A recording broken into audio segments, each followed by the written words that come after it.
Unfiltered with Bran Otieno and Dongo Gashane. Hello there and welcome to Unfiltered, your go-to political and current affairs show where we discuss perspectives, analysis that you won't find anywhere else.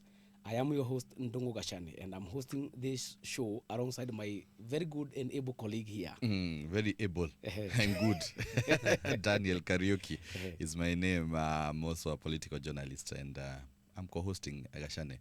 And I'm very glad that I'm still being invited to be the co-host. Am I now an invited guest? I think you are not a guest host. You are not a guest co-host. I think you're just a co-host. I'm now getting to a co-host. You've been elevated. Yes, thank you very much. Yeah. Yes. So, of course, today again we are having a very important guest, I would say. And I would say he's also a politician. Yeah. Has been in this, I don't know, for how long have you been in this politics? Over 10 years now. Over 10 years? Just around 10 years. 10 years? Yes. Yeah. So we are talking of from around 2015. 2015. How do you see this politics of this country? I think it's interesting. And the more things change, the more they remain the same. They are not changing. Yeah, exactly. Gashane, introduce the guest. No, I would want the guest to introduce himself. Tell us who he is. And I hear nowadays he's a patron of the one of the newest political parties in town. Tell us more about it. No, thank you very much. My name is Nyakera. I'm the patron for DCP party here in Nairobi, and also a gubernatorial candidate for Nairobi County. And I have known Gashane for many years, and his great work, and he's actually worked when he invited me here today. Knew that actually I'm meeting someone who his skills I know very well. I will see those skills Yes, as we move on. yes. So he's a good man. He's a good man. Yeah, thank you and welcome. Yes, of course, thank you. There's a lot that is happening in the country, political-wise, by-elections here and there. Are we in the mood for the 2027 elections? I think in terms, we were in the mood for the 2027 elections from 2024. We have been ready for 2027. And every time this government acts or the president speaks, we feel that the election should even come sooner so that we can have change. I think when I listened to the president yesterday at the State of the Nation, I just realized actually it's the state of the promises. Because every single year he keeps repeating whatever he had said before and making new promises. So I think with that, Kenyans just getting tired over time, where they're looking at their pockets, there's no money, they're looking at the opportunities, there are no opportunities, they're looking at their businesses, they've been fully taken over by KRA and the others. So I think people are feeling less hopeful every day inching to the next election. So even these by-elections that are coming up, I think that those are the ones that people feel that are going to be the most important in kind of defining the direction of the 2027 election. But when you talk about Kenyans feeling disillusioned by the state of economy, when you look at the by-elections that are happening in Malava, in Mbeere North, in Banisa, in Magarini. When you say that people are tired of this administration, but we see it's like the battle is between the government and the opposition. Where are the government getting these crowds because when you say that they are so tired, they do not want to hear anything from the president. But there is a tug of war. It's like a two-horse race between the government and the opposition. Where then are we getting these? The government is getting these masses from these by-elections. They are getting the strength from the treasury, because the people are these crowds you're seeing, they're hired crowds. They're very clear. They can tell you whenever you talk to them. They're saying, we no longer even have to work. In particular in Mbeere, the boda guys don't even go to work anymore. They know that they'll be called for about 3-4 meetings in a day at 1,000, 2,000 shillings a day. A meeting, they'll end up with about 5, 6, 7,000 shillings in a day. Why work? Why? So even in many places I hear the people are going around the towns where the border stages are and just waiting there. And then they know the next meeting is in this place. They head. On the opposition side, there's no money to be dished out by the opposition. The opposition is selling hope, is selling change, is selling something different than what is happening. Is sending. It wants to shape the narrative for the transition, which starts with the by-elections. So are you then saying that well, I have heard you actually mention that these by-elections that are ongoing are going to determine how we move forward? Is it a political we're looking at a political supremacy battle between the president and the opposition, and specifically the former deputy president, who is your leader in the DCP party, Rigathi Gachagua, especially in some of these by-elections like Mbeere North and Malava constituencies? Yes, there are some areas that are battlegrounds between the president and the former deputy president, Rigathi Gachagua. Places like the Magarini, because the candidate actually is a DCP candidate and came specifically from ODM. Mbeere, Kariobangi, North, in terms. The others are more contest between the government and the opposition. Malava is between the government and the opposition. Purko ward in Purko ward, the same Narok Township. Quite a number of them is really about, do people want the current administration to continue, or do they want change, which comes with the promises of the opposition. And I think what there's the element of the money that is changing hands, and how much the money can change the way the people vote. But remember that the money is feeding the stomach, but change is coming from the heart. And a lot of people actually want change. You speak to them. There's a poll that I was looking at yesterday which showed that about 78% of the Kenyans want change. And for them, they define change as a different and new administration from the current one. The by-elections, Yes. like Mbeere North and maybe Malava, that has DAP Kenya, that you have said is in the opposition, united opposition. Let's say maybe the opposition wins these the by-elections. Are they going to send the president back to the drawing board?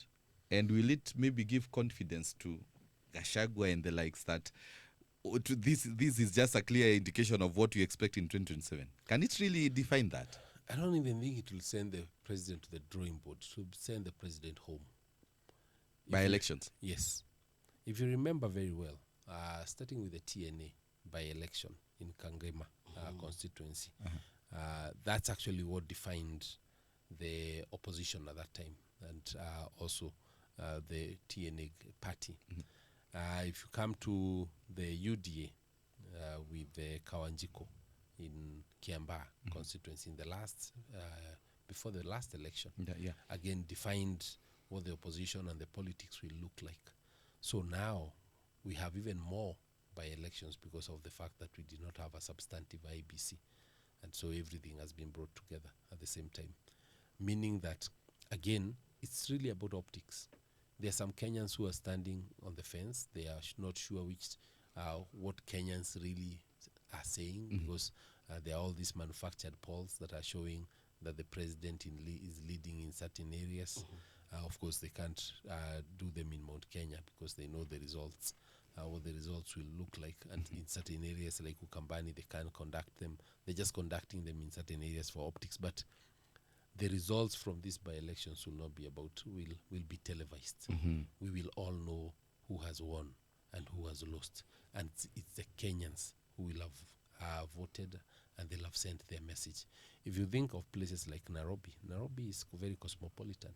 Kariobangi North, about 50% of the population there is from Mount Kenya. About 40%, about 30%, from Luos, and then you have another 10-15% for the Kambas and the Luya. So it's fairly cosmopolitan. So a decision that comes from Kariobangi North will be actually a national decision, because you have both the opposition and the government. And from the polls, we've been seeing them. Now, Mheshimiwa, I think reasoning to you have got two issues. Number one is like you are framing the 2027 general elections in terms of ethnic balkanization, in terms of the number of communities that exist in this region.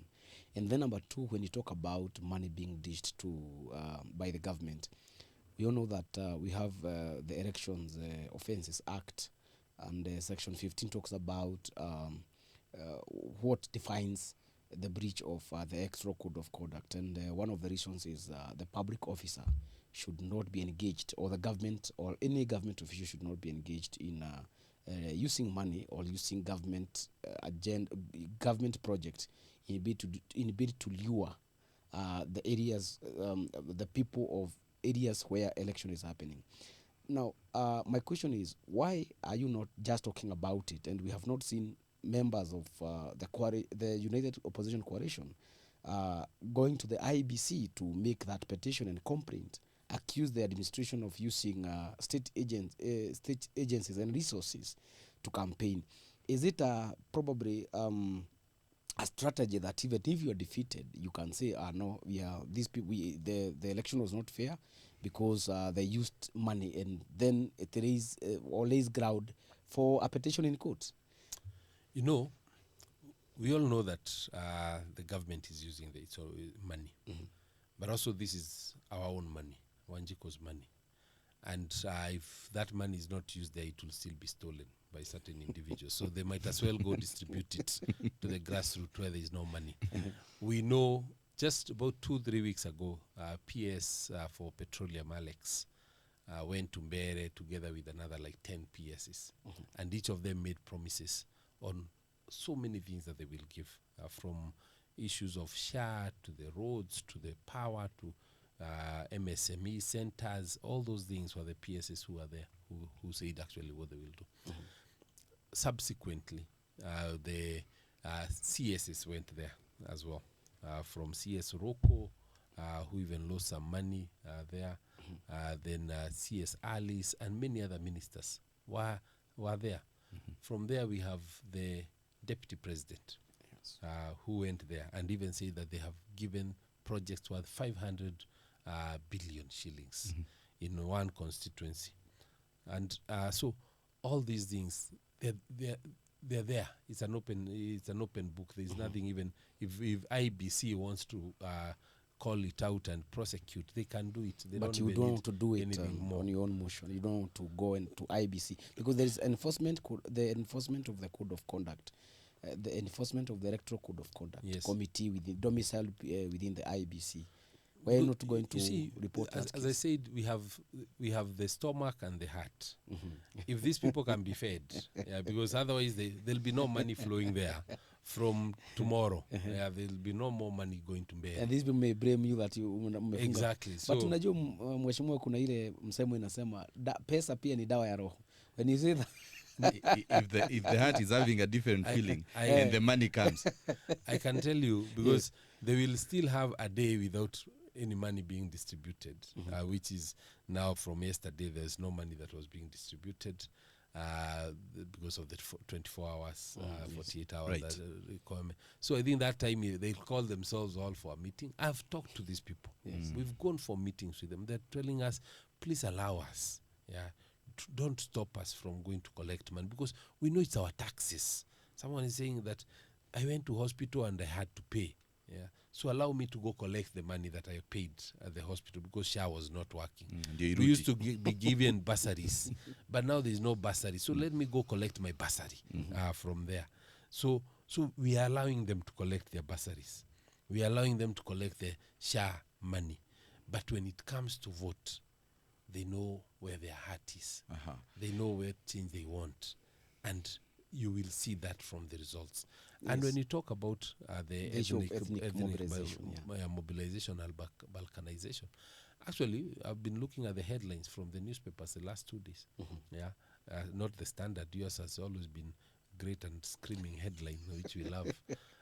But yesterday, the Star, the headline was about the People Daily, and it had broken down the country into the regions. Also the Star had the Star the day before and talked about the ethnic, the ethnicities that support either the broad-based or the opposition. And you see, that's the reality of Kenya. If we want to believe that the next election will be based on ideals, I think we are wrong. And we have to have a very honest conversation on where we are versus where we want to go. Yes. Yeah, where we are is that a lot of these political decisions are made along tribal lines because of political interests that go to communities, and that won't change now. Within those the communities, now the narrative should be: can we now get good leaders within that? So if we are in Mount Kenya, okay, yes, we will vote for like this for as Mount Kenya for at the national level, but at the local level, can we now ensure that we have leaders who have gone to school? Can we ensure that we have leaders who have integrity? We have lawyers as we have your professionals. We have people who have a track record. Yeah. Then, if we do that across the country, the people in Western Kenya call themselves for a meeting. They say, nationally, we are in opposition, but locally, can we also get leaders who can actually represent us better? But so, PS, former PS, you want to be governor for Nairobi. Yes. And you say that because this show is actually called Unfiltered, because we do not want to, we keep nothing off the table. Yes. When you say that the Kenyan election or the Kenyan-based politics is actually anchored on tribal and ethnic mobilization, what is your ethnic card in Nairobi? Because this is a cosmopolitan county. What are your arithmetic? Because you want to be governor for this region. The Nairobi also has tribal arithmetic. I won't be the first one to state that. About or slightly over 40% of Nairobi is from Mount Kenya, the residents from Mount Kenya. You have almost about 15-16% from Western Kenya. Then thirdly, you have the Luos at around 14%, and the Kambas at 14%, and the Kisis at 7%, and the rest occupy the other percentages. So that less than 10% is everyone else. So of course it will be based on those ethnic lines. We know that the united opposition has the tribes within the united opposition as the main drivers, but everybody else comes in. If I'm looking at who will vote for me in Nairobi, there is 80% who will vote for me because of my affiliation with the party, and but there's another 20% who will vote for me because of my track record. So that's I want to 100%. appeal for both. So that's you are counting on 100% because you say 80%. No, of the ones who will vote for me, 80% will vote for me because of my affiliation with the party. And then there's a 20% that will say Nyakera is a manager, Nyakera has been a PS, Nyakera has a track record of both private and public sector, Nyakera is empathetic. There are those who will vote for me because of who I am and who they believe I can, what they believe I can do when elected as governor. And even those, you're talking even of the professionals. There are people who are beyond the tribal thinking, which is where we all would want to go as a country, but we are not there. And if we play politics the way it should be played, as opposed to the way it is being played, we will lose. So the best is to actually play politics the way it is played. So you're saying politics the way they're being played in terms of tribalism, because the president has been at the forefront and has actually labeled your party leader as a tribalist. Yes. And even in most of the places where he's having some political rallies, keeps reminding the people or rather the followers that we don't want to deal with the politics of tribalism. Now, and you say in 2027, tribalism will be a key factor. It will be there. So how do we try to avoid this to ensure that it will be politics of development, politics of ideologies? when you look at the disparity between the budgetary allocations for Luo Nyanza, between the last election and the before broad-based and after broad-based, you'll see that the bitumen roads that have been allocated in the current budget is almost 60 billion. They were not there before. They are there now because they are now in the government. If that's not tribalism, then what is? That's tribalism. Now, I think this should lead us to the next topic on what is Gachagwa's strategy outside Mount Kenya, because in as much as you say that politics are local and based on tribal communities and arithmetic, he wants to be president of the Republic of Kenya, and he must also appeal to other communities outside Mount Kenya. But unfortunately, Gachagua has been revolving and crisscrossing all the counties within Mount Kenya, and you have seen him now walking into people's houses in a door-to-door campaign, asking them to vote for Newton Courage, which is a good thing. But what is his plan outside the region? Because you are the patron for his party in Nairobi. But when there is a perception that this is a Mount Kenya leader, a person who only affiliates himself to the region, we don't ever see him. We don't see him in Magarini campaigning for his candidate. The person who went there was Parida Kalonzo Musyoka. So, Bwana Nyakera, what is Gachagwa's plan outside Mount Kenya? You know, the only people who are asking about Gachagwa's plan outside Mount Kenya are the people in government. Of course, you're allowed to ask because you're not necessarily there. And but the people and the ones who are complaining the most that Gachagua is only in Mount Kenya are the people in government and the people in broad-based. The people in opposition are not complaining. So we are wondering, are they advising us so that we can beat them? Because clearly the reason why they are unhappy with it is because it's working for the opposition. It's working for Gachagua to remain in Mount Kenya. It's working for Kalonzo to remain in Ukambani. It's working for Natembea and Eugene and Malala to remain in Western. Yeah, it's working for Seki and the team to remain in Masai Land, in Kajiado and Narok. It's working. It does not. Whenever it's working for Matiang'i to go to Kisii and Nyamira, and when he goes there, he invites the others, the other principals. Munya and Linturi are in Meru. When they are there, they invite the others. You see, politics. There is nothing like national politics.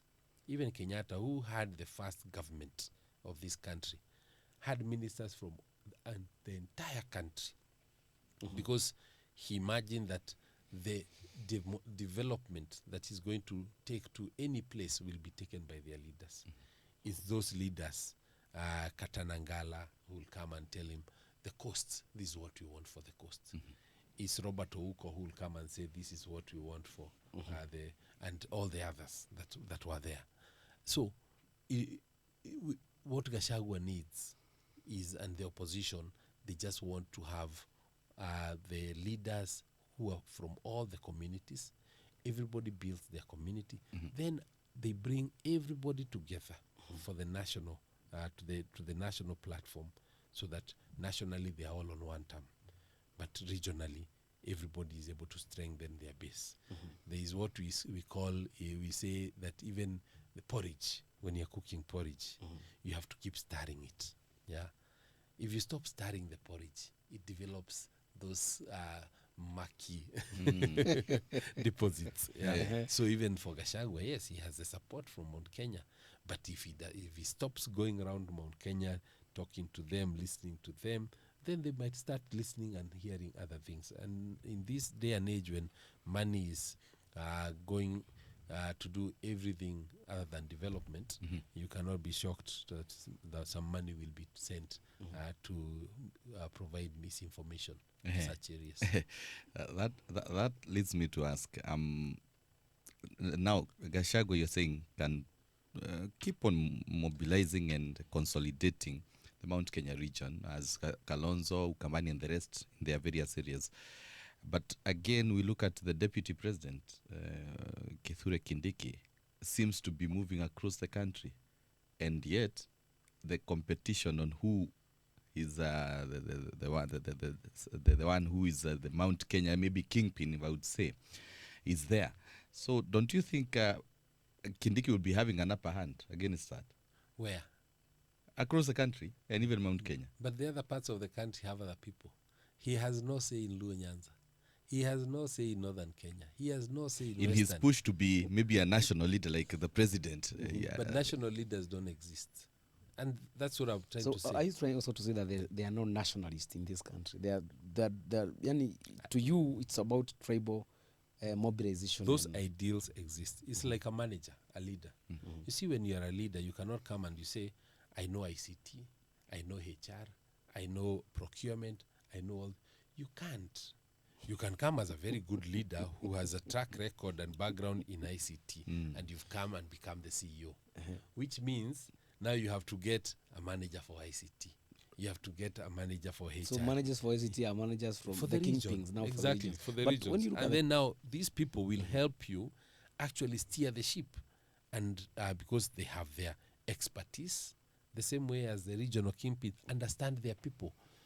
Even if I go, however good Uhuru was, he was not going to go to Luo Nyanza and speak in Luo. And you know, when you speak to people in their own language, They understand. it goes to their heart. Yeah. But in 2022, we saw President William Ruto talking, actually singing in Kikuyu. And that is one of the reasons that... Even currently is singing yes, in the Luya. Western, in the Luya language, Yes. We which have is seen that. appealing to Yes. them, Now, actually. when- And it was actually appealing even to the Mount Kenya. Because in 2022, the reason why the region gave him, I think, 47% of the votes was because I think he kept going there, going and going and going. Right. Even though he had other leaders like his now estranged former deputy president Rigathi Gachagua, but at least he ensured that he was there. So are you saying that every region should have its kingpin and nobody should try to look like he's a national leader? You know, Gashane, I have known you for many years, and I can imagine there is once in a while your wife, you realize that this girl likes you back then, and that's how you kept sending more messages. I'm sure there is one person maybe you kept sending messages and they did not respond. Yeah. So it is us who had already accepted Ruto. The same way as your wife who had already accepted, I like this guy. And that's why she kept responding to your messages. The others, you will send 10, 20, 30 messages, but they've already written you off at that time. So for me, the belief is that no matter how much traveled Kindiki goes all over, his value will be minimal. It's like somebody who knows so much, so many subjects. They know 10% of every subject. There are 10 subjects. They know 10% of every subject. But there's another one guy here who knows 100% of one subject. Yeah.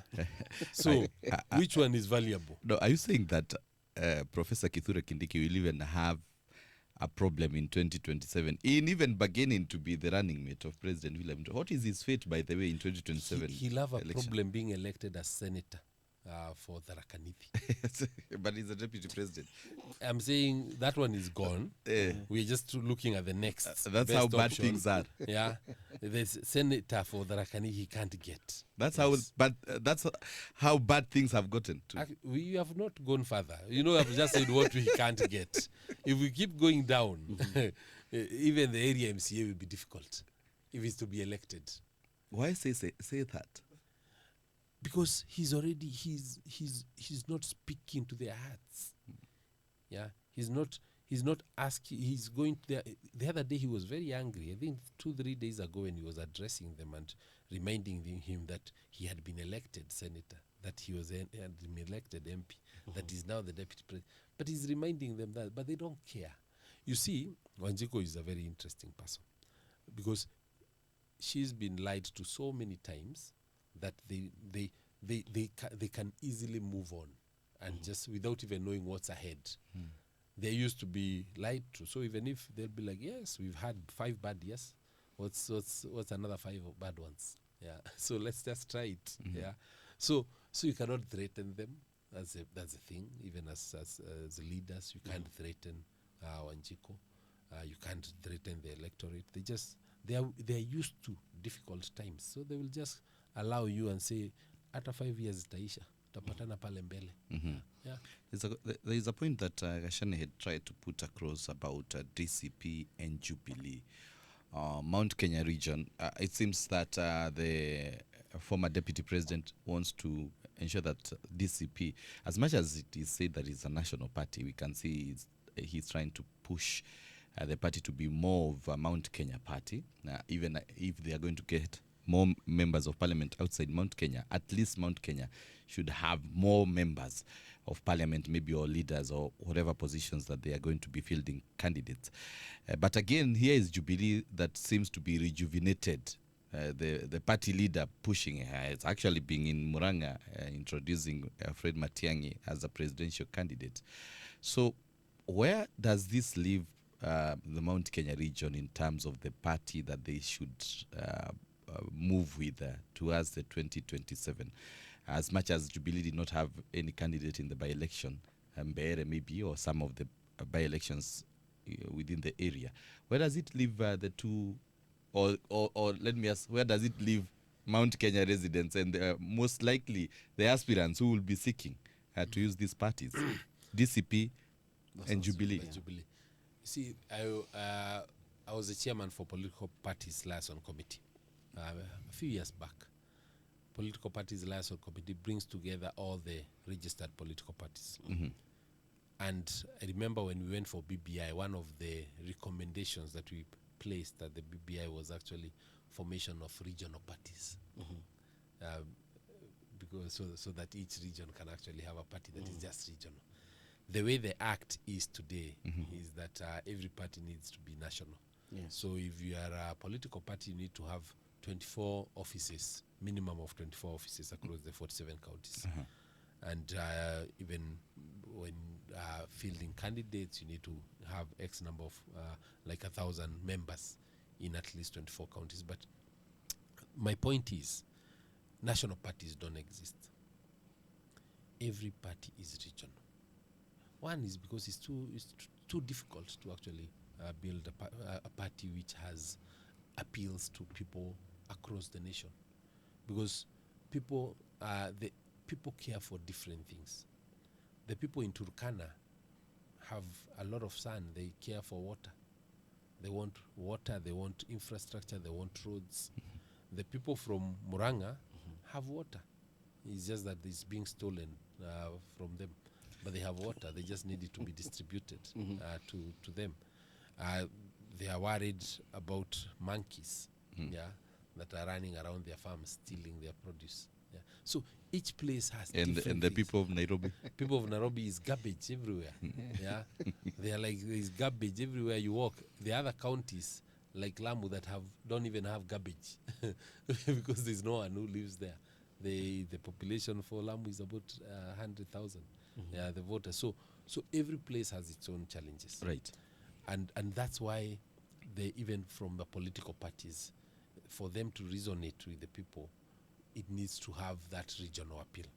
And that's how even ODM was surprisingly its base is the Luo Nyanza, but they were also able to get the coast, because the coast did not have another political party, and they did not just get the coast directly; they got it through the leadership in the coast. They got and gave those people a very high position in the party, and allowed them to actually sell and brand the party as a local party. If you look at KANU actually was a national party because it was the only party. And because of that, KANU still has a lot of links in northern Kenya. But beyond that, KANU is in West Pokot, does very well with the elections there. And probably in Baringo does well, but that's it. But when you say that there are no national parties, you have just mentioned about ODM, which was headed by the former and the late Raila Odinga. Other than Nyanza, Western, the party has its roots in Coast, it has also its roots in Ma region. When you say that national parties do not exist, but regional parties do. Look at the Jubilee that we have just talked about. It has leaders from northern eastern region. We have some few leaders from western region and 2 from Mount Kenya. So And actually even Ukambani. in Ukambani. So when you go with the notion that national parties do not exist, then don't you think that this now denies the DCP the much needed traction across the country? You see, when we talk about the national party, you get to know it even after the party. You see, like Jubilee, for example.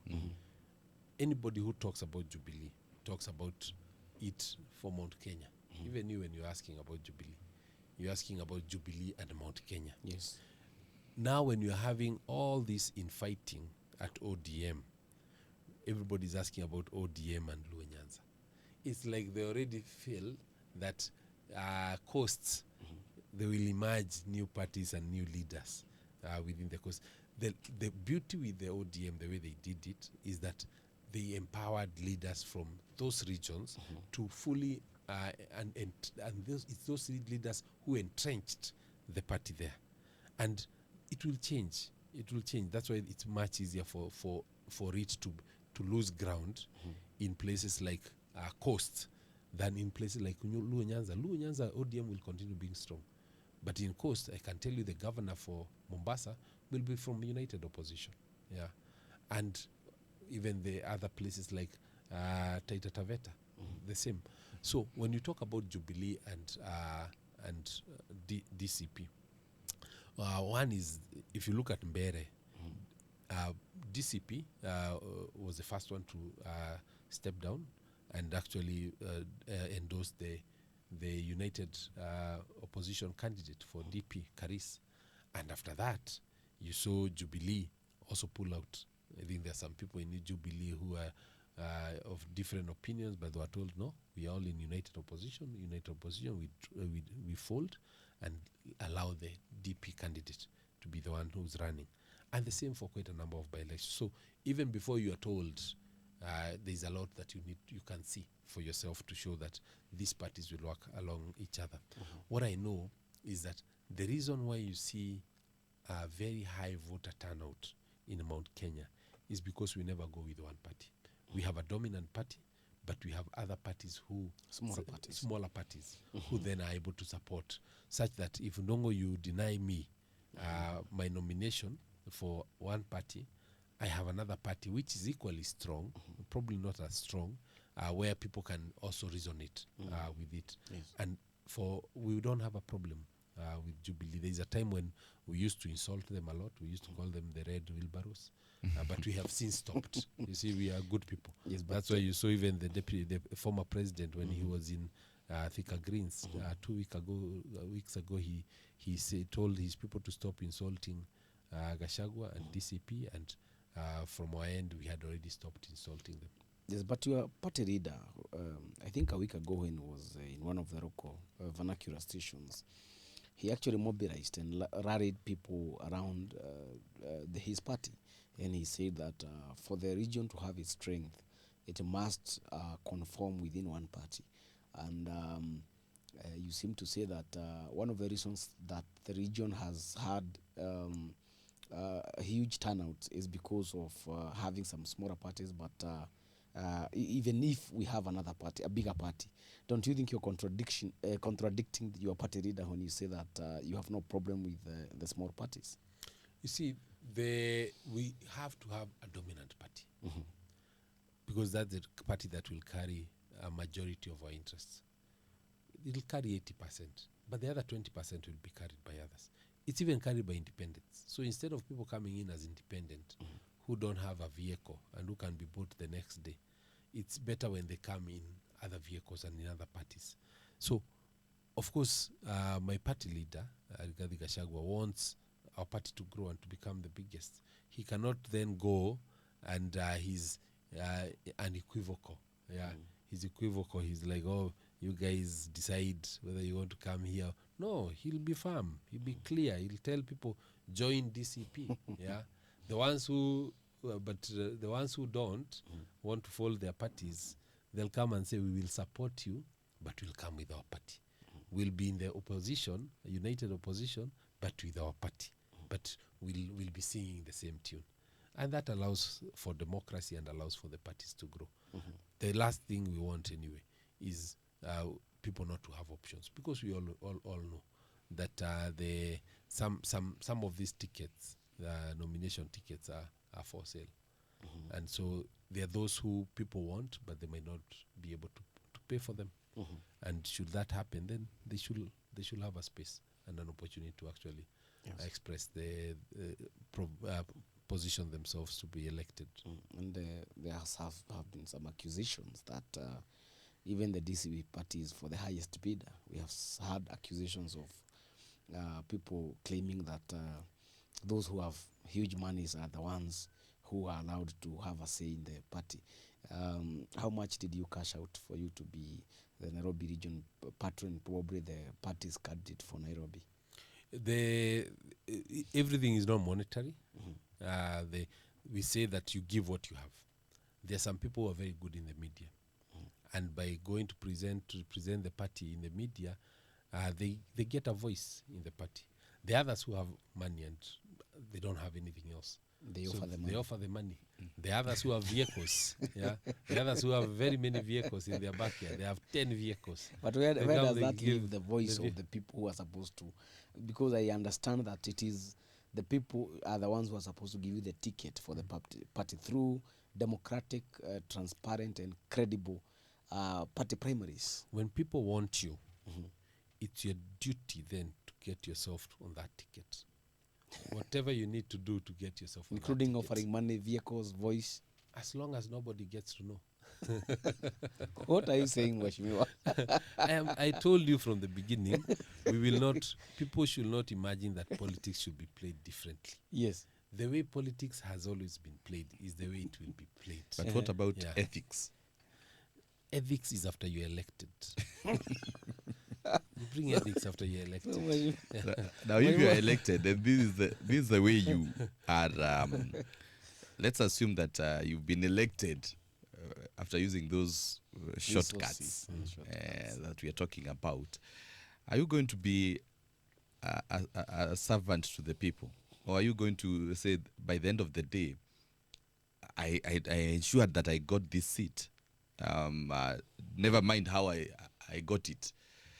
Is it not the reason why you are seeing some of these leaders maybe being corrupt, doing bribery, trying to get back their money maybe that they had used to buy the ticket?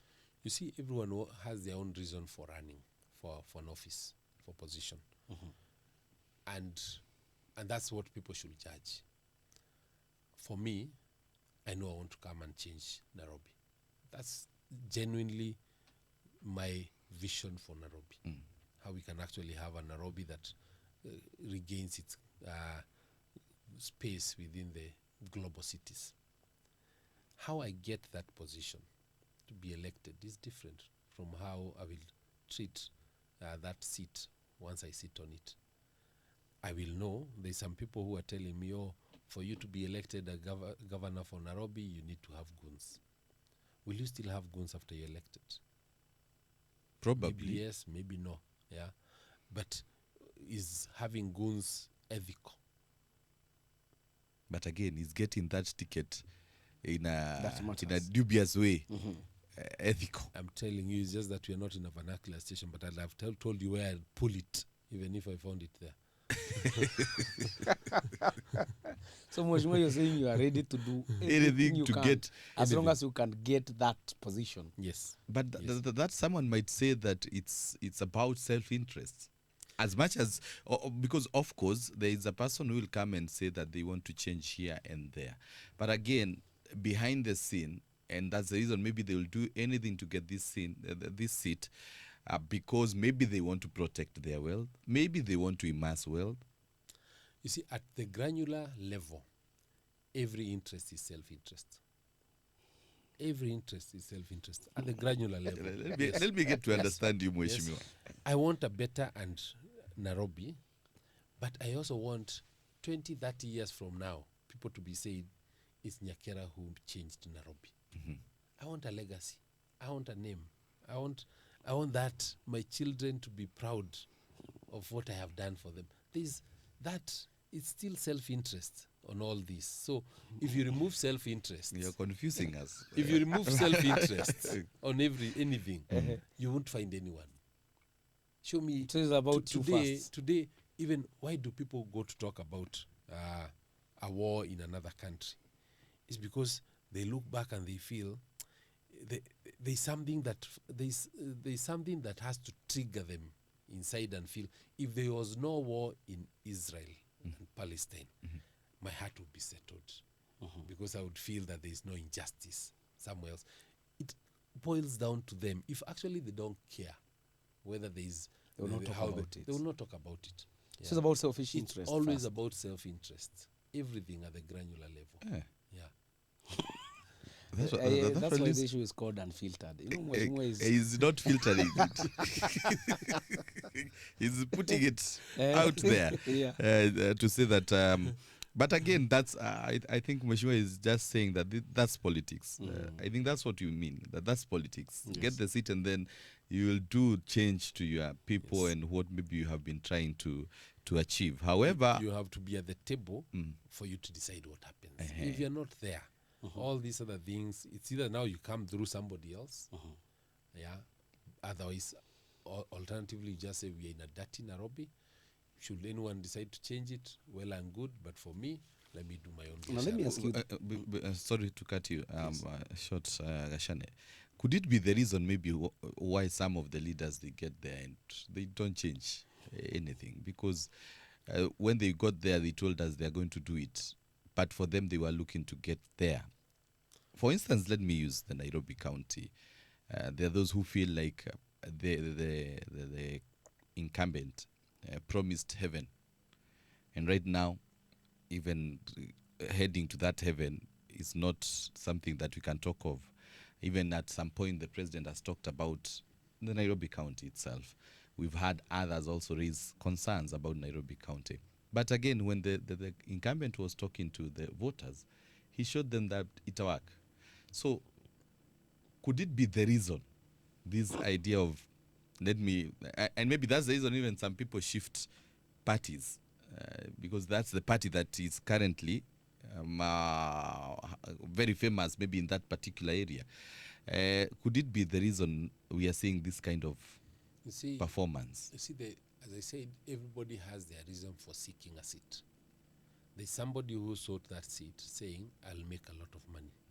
There's someone who's seeking a seat and saying, it's my retirement plan. I have nothing else to do after this. I just want to have a seat for people to celebrate me that I had this seat. But should it not be the first thing in your mind should be about the people? No, not for everyone. That's what I'm saying. Because if I have never managed anything, how can you imagine that I will come to manage the city? I'm already 50 years, 60 years old. I've never managed anything. Maybe I've managed a small institution, but I'm coming to a behemoth of an institution which is Nairobi County. I've never managed. So how am I coming to change it? What have I ever done? You see, even track record always tells you that I have done these little things. So if you ever give me something bigger, I'll be able to do. It's like a driver. If you have a big truck and you want to hire a driver, you cannot come and give the job to somebody who has a motorbike and experience. But if you have somebody who has has driven a bus before, yeah, you'll consider them. If you have someone who's driven a canter before, you'll consider them. Yeah, but both of them, all these people, are all looking for jobs. So it's for us as a county, as electorate, to start thinking of what is a track record, because the track record will inform what that person wants to do. I've been to, I think, over 40 countries, visited over 40 countries. I've been to their capital cities. I've lived in about 7, 8 big capital cities. I've seen how they function on garbage collection. I've seen how they function on public transport. I've seen how they function on general sanitation of those cities, meaning that even when I'm there are things that when I want to be governor, there are things that I'm telling myself, I think I can change Nairobi in this way. I can reorganize how we collect garbage. I can build an environment, a better environment for our traders and business people, so that we create jobs for our young people. I can be able to protect our green spaces for our children to be able to play better, for us to have bigger and better carbon sinks, for our air to be cleaner. Because I've lived in places where I've seen it work. But if somebody has never experienced anything different, then even their dreams have to be will be limited. That's for sure. But when you talk about selfish interest, what if I want to vie for the same seat, and now that I hear that Nyakera's interest, first of all, is about himself, and I invite you to the table, ask you how much are you worth, how much can I pay you, since it's about yourself. And so if somebody comes and offers you big monies, would you now at some time consider actually withdrawing from the race, and because it's about you? But you see, interests are not just monetary. As I said, my interest will be actually for us to have a better Nairobi. It's not monetary. There's no money that you can give me for that to happen, because I feel that I have the background and the capability to actually transform Nairobi. Unless now you're coming, and at no point did I come and imagine and look at it from a point of, there's this money that I need. This money plus being appointed to the... Exactly, to be appointed to this position. No. Yeah. So not all interests are monetary. Some are just fulfilling. If you look at the Maslow's hierarchy of needs, they are not monetary. From the base is monetary, needs money, but at the top, fulfillment and gratification, those are more actualization, that you've actually been able to deliver something and you feel gratified. Unasema hata nikienda leo ninaenda kama nimefurahia, but nisikaenda leo bado wacha tuangalie hizi by election. Of course, time is not on our side, but talking about Nairobi, what are you looking forward to as you head to the 2027? What's the plan? What I've been saying is that Nairobi needs a manager. We've been electing politicians. And the problem, and when I say that we need a manager, I also understand that the manager will be picked from a political process. So of course I understand all of that. I'm talking about after election, you need a manager. The difference between a manager and a politician is that a manager will be in the office at 6, 8 in the morning, and they'll leave at 10 in the evening. They will actually, during that time, sit with the people they've hired to actually understand what are the challenges. They will reach out to stakeholders from different segments of the Nairobi. They may be hawkers, maybe matatu owners, maybe the business people, maybe manufacturers. Reach out to them, come to understand what are the issues that you're facing. How can I help you? How can the county be of help to you? That's a manager. A politician will get in at 10, he'll be called for a meeting, he leaves at 12, comes back at 4, and then he invites people over to come around his table where he'll have a lot of whiskeys and drinks. Then they drink, and then they promise him votes in the next election. Why Nairobi needs a manager is because a manager understands that he delivers through a team. I can't deliver myself. I deliver through a team. So even as I'm picking my chief officers, as I'm picking my CECs, yes, there'll be political interests in all of those. But I'll be very open with somebody and say, okay, I promised you a CEC. Yes, give me a CEC. But these are the qualifications that I want in a CEC, the CEC that you give me. Yeah. Yes, you can give me a chief officer for trade, but then I need somebody who has an experience in trade. And here are the qualifications for the kind of person that I want. Yeah, go look for the person, because I promised you. I won't deny that. Yeah. But because if I give somebody who has experience in health, the health docket, they will be able to speak the language of the people there. They'll be able to confront me with the challenges that are there. I will trust their judgment on issues of health, because I'll know that they are an authority in that space. Yeah. And with that, we'll be able to move forward. You see, the problem is when you hire people who are incompetent, then you can't allow them to advise you. They don't know much. Actually, you probably know more than them. Yeah. And that's why for me, I always say that I'll deliver through a team. And I'd want any person who's running for whatever position, especially the executive positions, governor, president, and the executive positions, to think of how do they deliver through the people, not directly themselves. Yes. My last question, because I think we have 4 minutes left. When you say that Nairobi needs a manager, but I think we had a manager in the name of Evans Kidero. He was a manager. He had not vied for any political seat before. In fact, he had managed other sectors, and people do not speak so well about his achievements. So why are you different? Actually, people don't talk too ill about him either. I think the two that came after him are the ones that people feel that they actually just got politicians.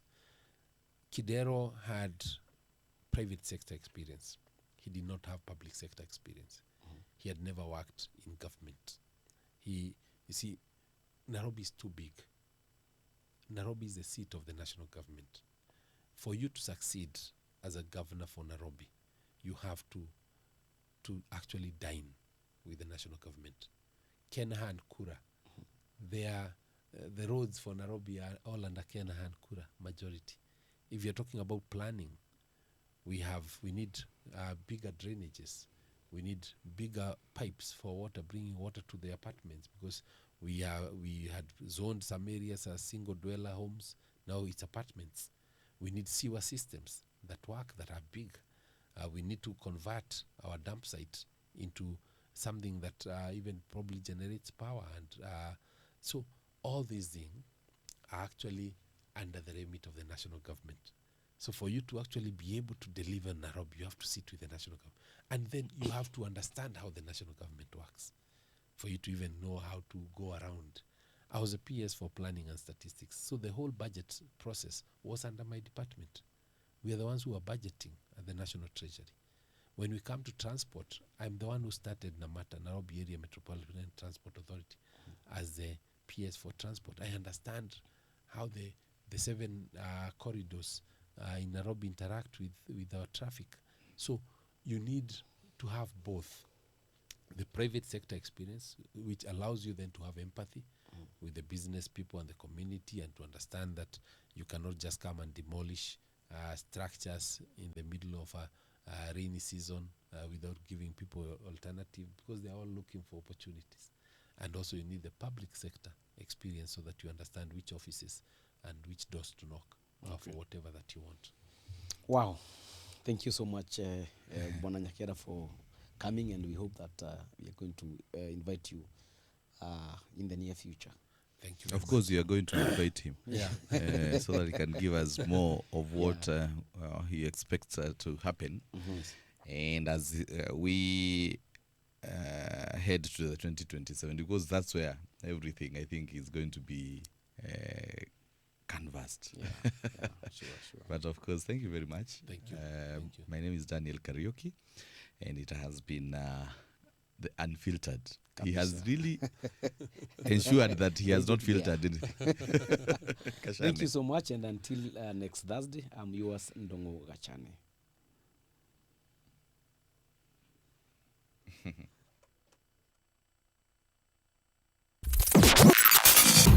Unfiltered with Bran Otieno and Ndongo Gachane.